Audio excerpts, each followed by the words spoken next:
భారత్ 180 న్యూస్కి స్వాగతం.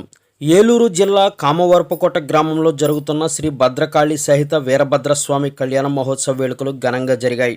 చింతలపూడి నియోజకవర్గ జనసేన, టీడీపీ పార్టీలు బలపరిచిన ఎమ్మెల్యే అభ్యర్థి సొంగ రోషన్ కుమార్, గంటా మురళీ రామకృష్ణ, టీడీపీ జనసేన నాయకులు వీరభద్రస్వామి ఆలయానికి వచ్చి స్వామివారిని దర్శించుకున్నారు.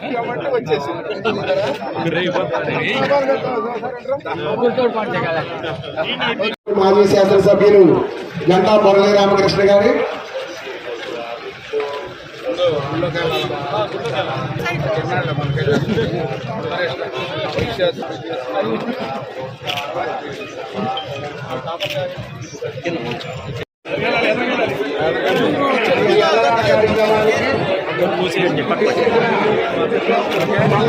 కుమార్ గారు తెలుగుదేశం పార్టీ మరియు జనసేన పార్టీ బలపరిచిన అభ్యర్థి రోషన్ కుమార్ గారు ఈ అన్నదాన కార్యక్రమానికి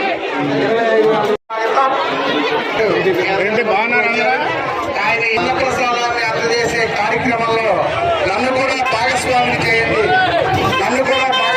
చేయండి అనే సంకల్పంతో కుమార్ గారు చింతలపూడి తెలుగుదేశం పార్టీ అభ్యర్థి గారు 25,000 రూపాయలు అందజేశారండి.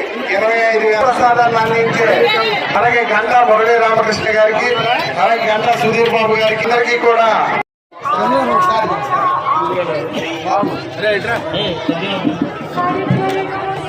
బాబారావు ఎక్కడ ఆధార కార్యక్రమం నిమిత్తం 25,000 రూపాయలు అందజేశారు. వారిని వారి కుటుంబాన్ని కూడా ఆ వీరభద్ర స్వామి